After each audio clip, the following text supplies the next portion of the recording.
At dahil nga may ilan nang nagdatingan sa Manila Hotel Tent City para maghain ng kanilang mga Certificate of Candidacy, syempre hindi rin mawawala ang mga nuisance candidate. Live mula sa Maynila, nasa frontline ng balitang yan si Ria Fernandez. Ria, sino-sino na yung mga nakita mo dyan?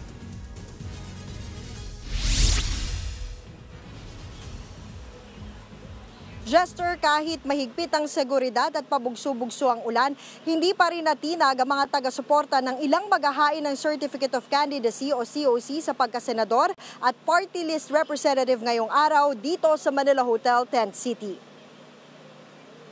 Early bird kanina ang mga supporter ni Agri Party List Representative Wilbert Lee.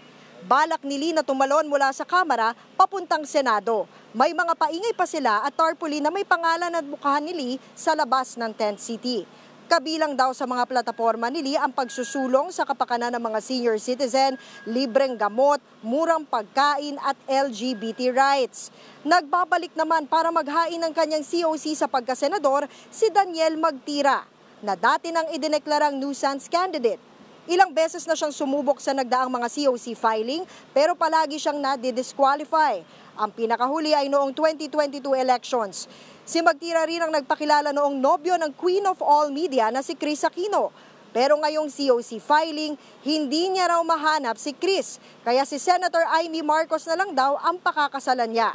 Nang tanungin naman tungkol sa kanyang plataporma, taas sahod naman daw para sa mga manggagawa ang kanyang isusulong.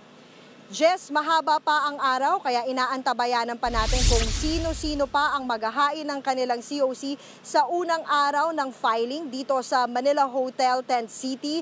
May paglilinaw lamang ang COMELEC, Jester, no? Yung mga naghain o maghahain ng COC ay hindi pa ganap na kandidato. May ituturing lang daw silang aktual na kandidato pag nagsimula ang kampanya sa Pebrero sa susunod na taon para sa National Post at sa Marso para sa Local Post. Jester? Nagulat mula Maynila, maraming salamat Ria Fernandez. Mga kapatid, Jess De Los Santos po, huwag magpahuli sa mga umaaksyong balita at napapanahong issue sa bansa. Para sa mas malawak na balitaan, mag-subscribe at mag-follow sa social media pages ng News 5.